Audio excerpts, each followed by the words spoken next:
it over to you, Rob. Alrighty, thanks so much.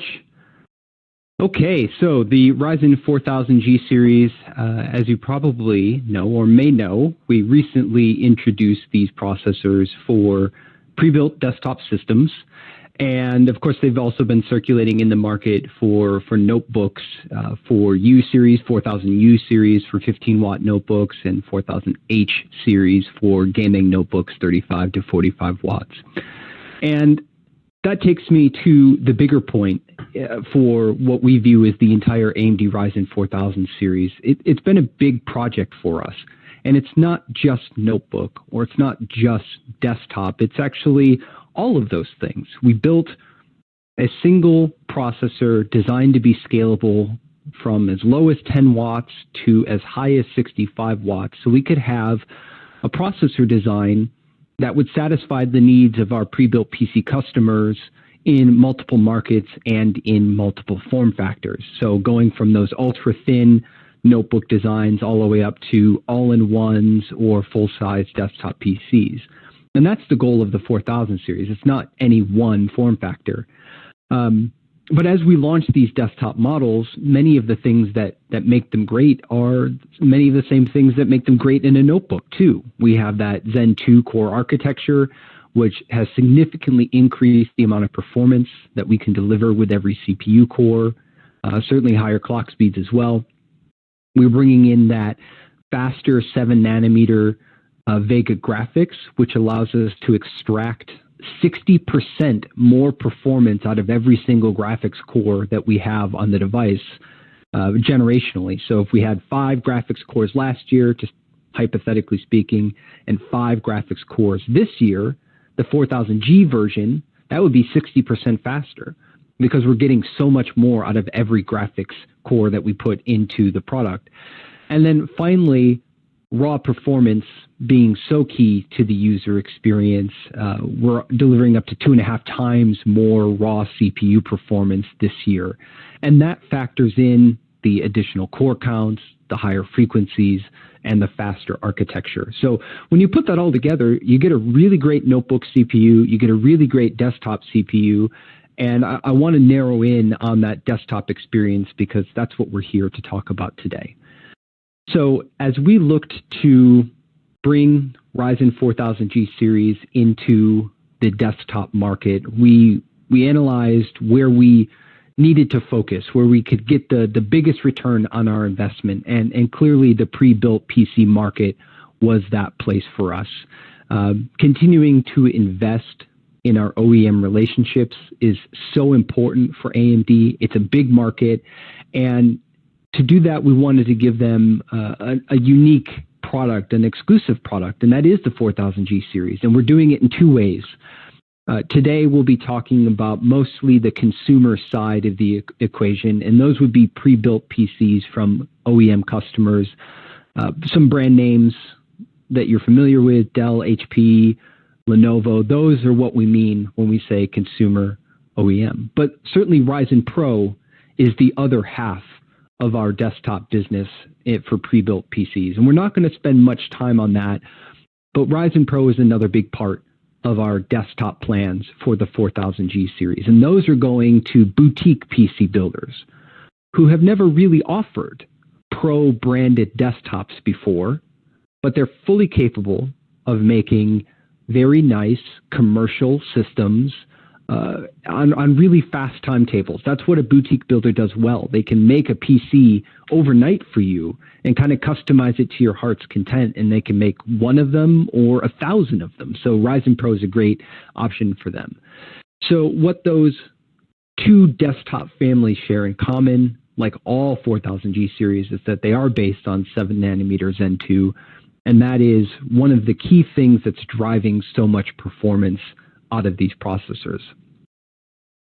As we dig into the consumer space a little more, those pre-built PCs, what makes these processors special is that they can kind of do it all. And that's what an OEM customer is really looking for. And by OEM customer, I don't mean the end user necessarily. Of course, they want a processor that can do it all. But an OEM customer like Dell, HP, Lenovo wants a single uncomplicated solution that can enable all the user experiences that they might want to sell in. And that could be content creation. Of course, we have 8-core APUs now. They want fast graphics performance because, heck, maybe a user would want to play a game. We can play a game on one of these CPUs. Maybe they want to dabble in content creation. We can certainly deliver that experience with 4, 6, or 8 cores. So having the 4000G series in their repertoire for a pre-built PC does enable them to design that desktop computer that can let a user do a little bit of everything. And that's why these processors are so competitive and so game-changing for AMD. As we dig into what those processors are, you've probably seen the model numbers by now, but the Ryzen 7 4700G is our first 8-core APU for the desktop with clock speeds up to 4.4. And it's also the fastest graphics in any desktop processor. You can easily play a game at 1080p on the 4700G and the 4600G.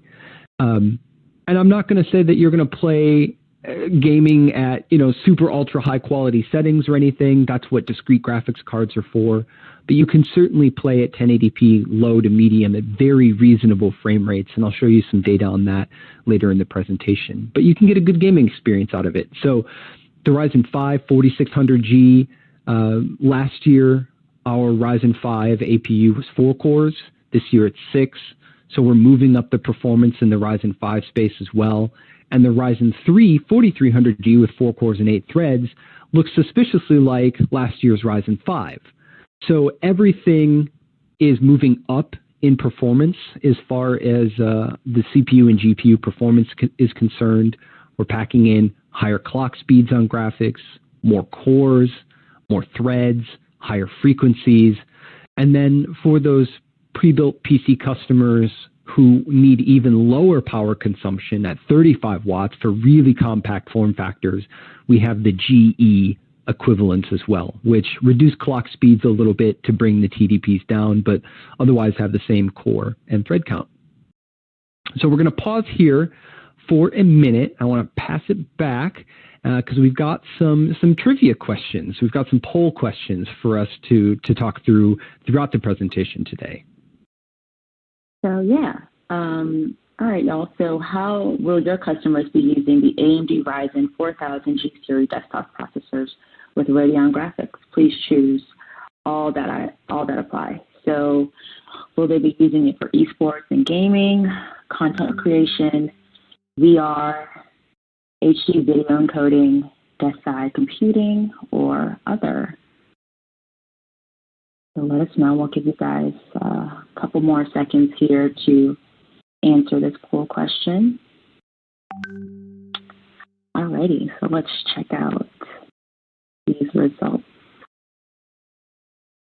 It's a good mix, but mostly desk-side computing. Cool. All right, Rob, back to you. All right.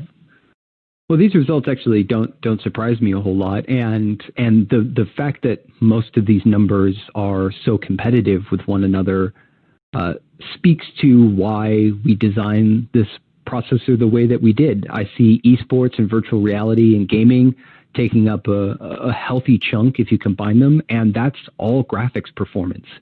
And that's why we've invested historically so much effort and technology into the on-board graphics.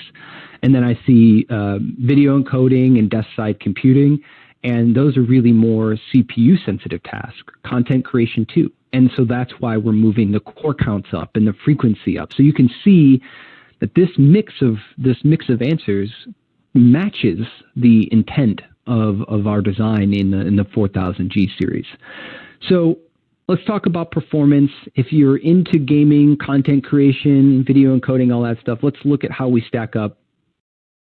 Just kind of a cross-section of the industry here, looking at Cinebench R21T as a measurement of single-thread performance, aka how fast is one single CPU core And here we're comparing against the 9th gen from our competitor, but certainly 10th gen has come out recently as well, and the numbers look similarly competitive. AMD with the Zen 2 architecture is delivering, frankly, some industry-leading single-thread performance, and that really translates to system responsiveness. At the end of the day, how fast can you render a web page or launch an application, and other historically single-threaded tasks, but it also raises all boats.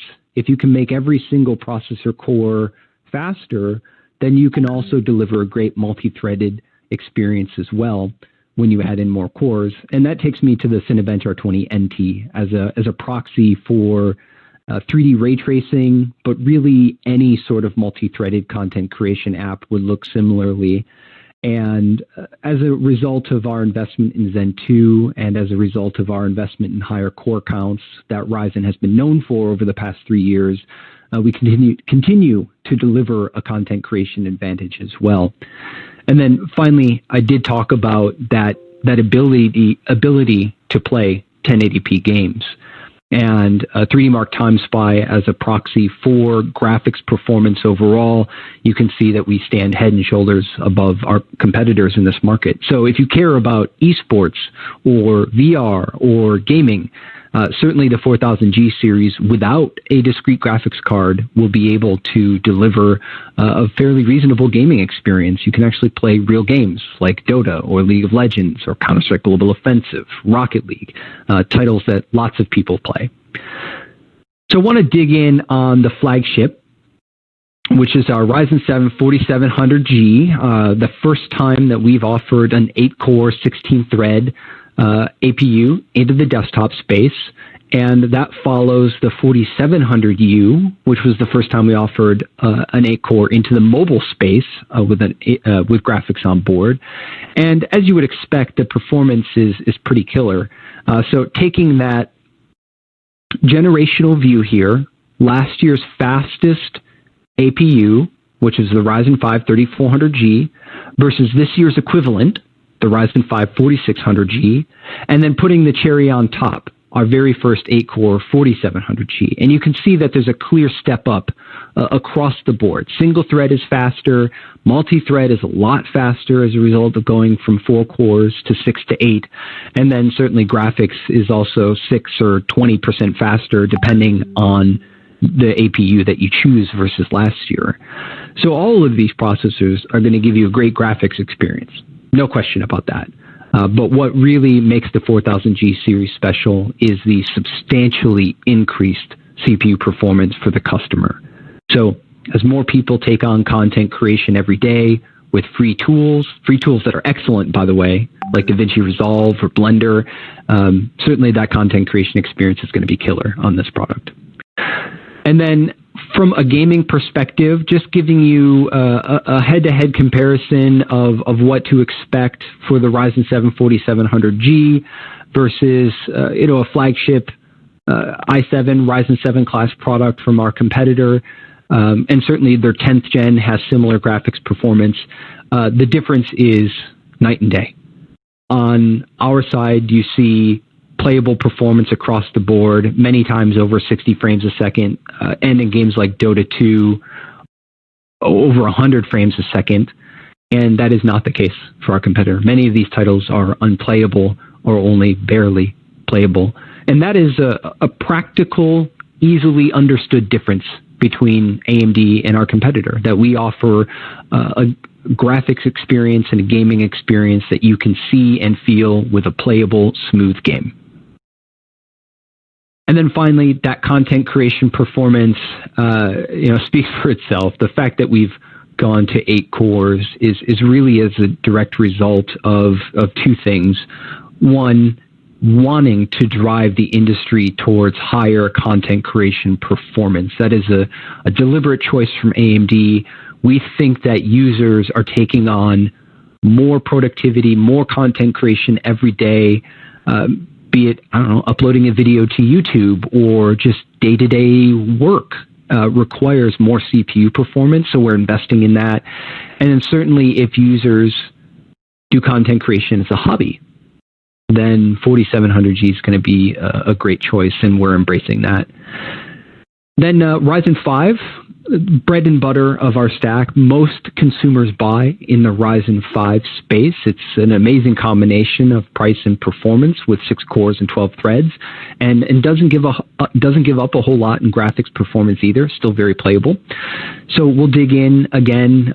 Same format here. We're taking generationally last year's best processor with graphics, the 3400G, versus this year's Ryzen 5, and big step up in CPU performance, which was, of course, our focus, going from 4 cores Zen Plus to 6 cores of Zen 2 is just a huge, huge improvement in delivered performance to the customer for productivity and content creation and overall system responsiveness as well. And then Ryzen 5 to Ryzen 5, we were pretty happy with the graphics performance in this space already, but because we do have those faster graphics cores, we were able to squeeze out a little bit of extra graphics performance as well in this cycle. And then, again, gaming, no surprise. Looking at the same titles here, mainstream flagship versus mainstream flagship, playable versus not very playable. That's a story you're going to see repeated up and down our product portfolio. So you saw it in Ryzen 7. You see it here now in Ryzen 5. And again, this is at 1080p, low settings. But many of these titles you can actually turn up to medium or even high, looking at Dota 2 or CSGO here, and they would still be very playable. And then finally, content creation. 6 cores, 12 threads is a really tasty combination in the Ryzen 5 space. And certainly AMD has pioneered that as being the new normal, bringing 6 cores and 12 threads into the Ryzen 5 or Core i5 market segment. That is something that AMD started all the way back in 2017 with the Ryzen 5 1600, and we continue to do that today, leading the industry in cores and threads. One more note here is the 3000G series is kind of an addendum we're tacking on with the 4000G.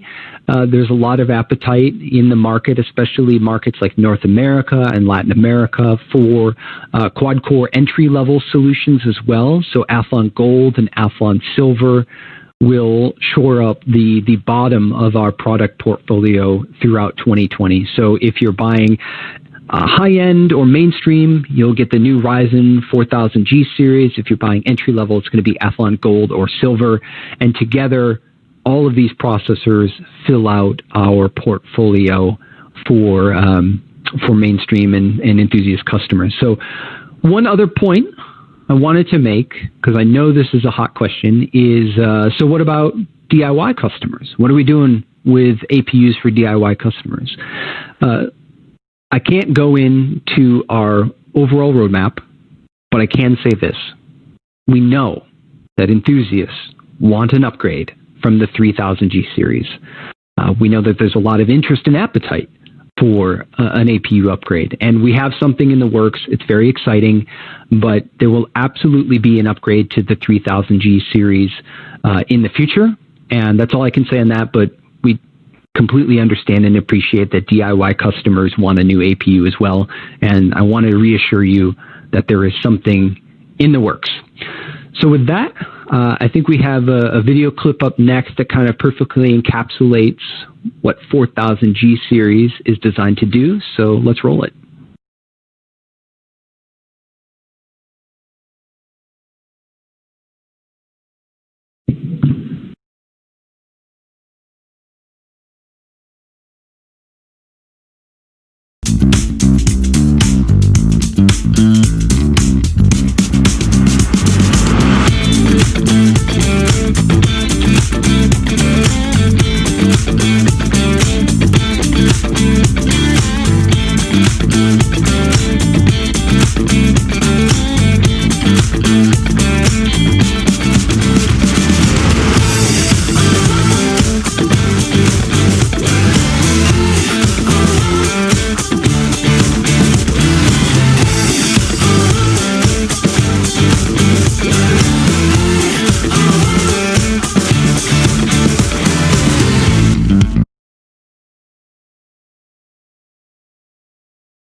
Yep, we can close it out here. Okay, so sorry, I went back on mute. I fixed that now.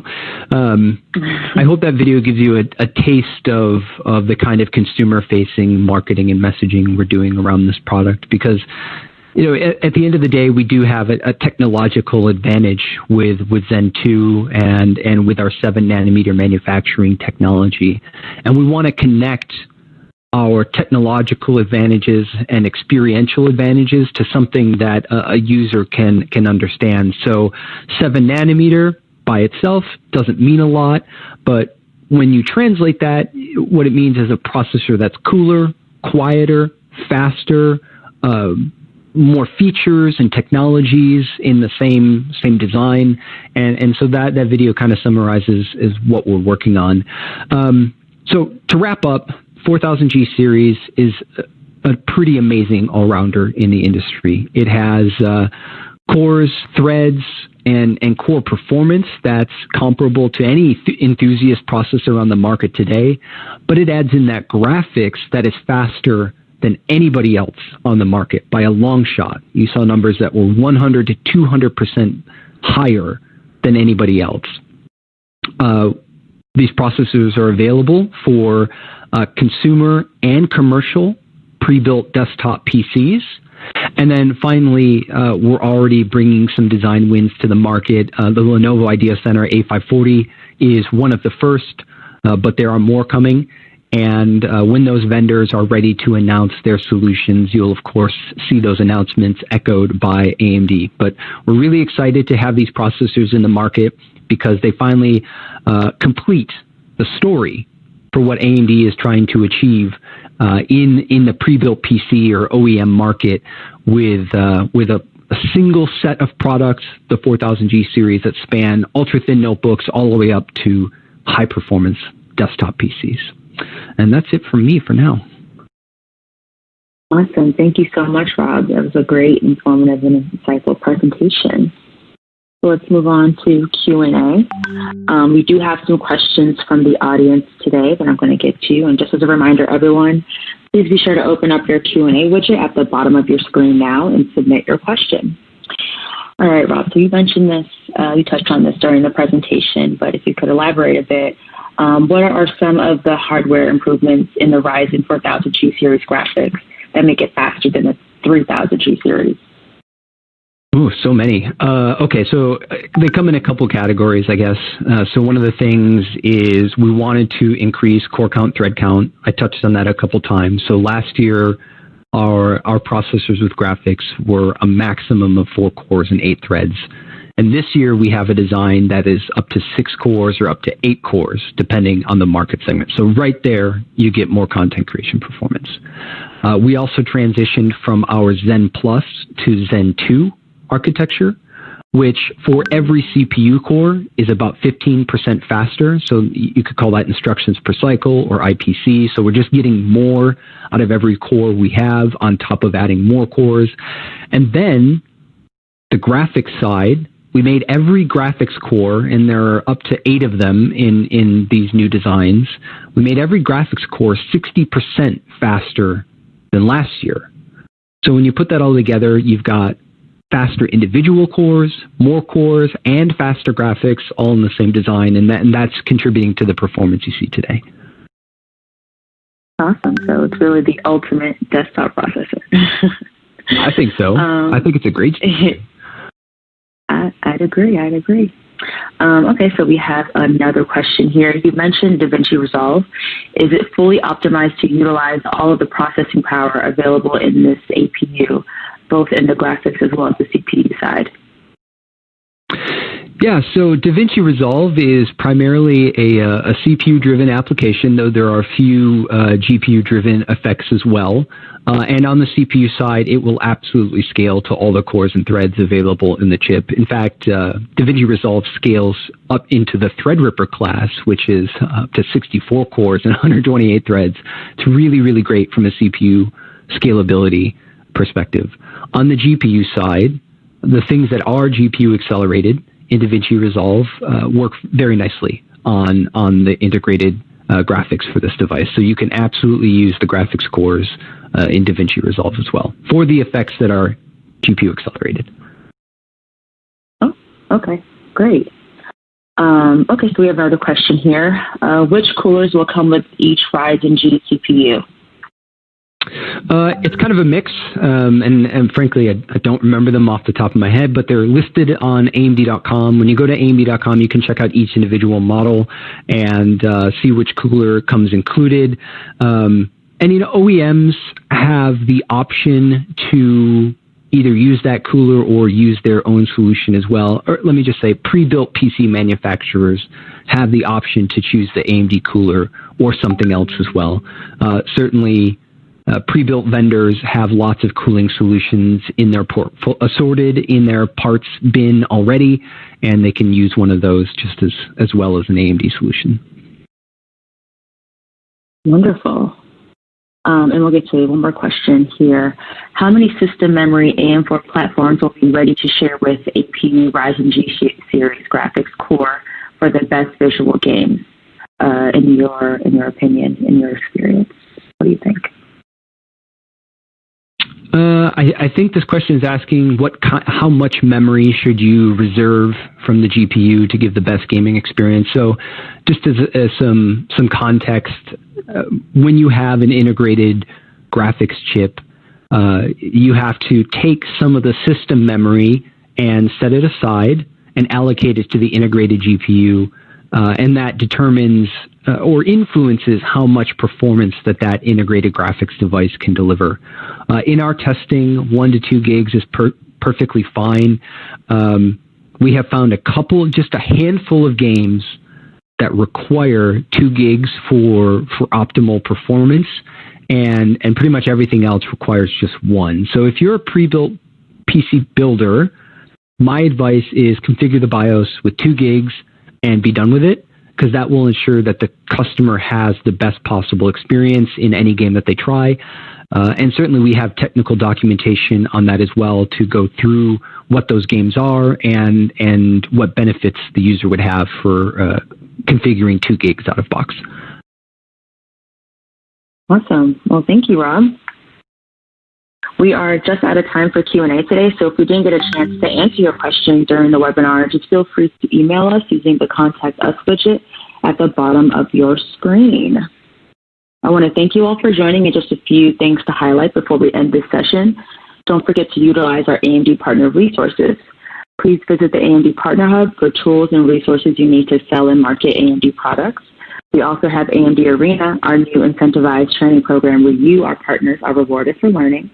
And don't forget to sign up for the newsletter so you stay informed on the latest and greatest information from AMD. I'd like to thank our resident expert, Rob, once again for taking the time to join us today. It was so great to have you on. Thanks for having me. Really appreciate the opportunity. Yes. Thanks again. At the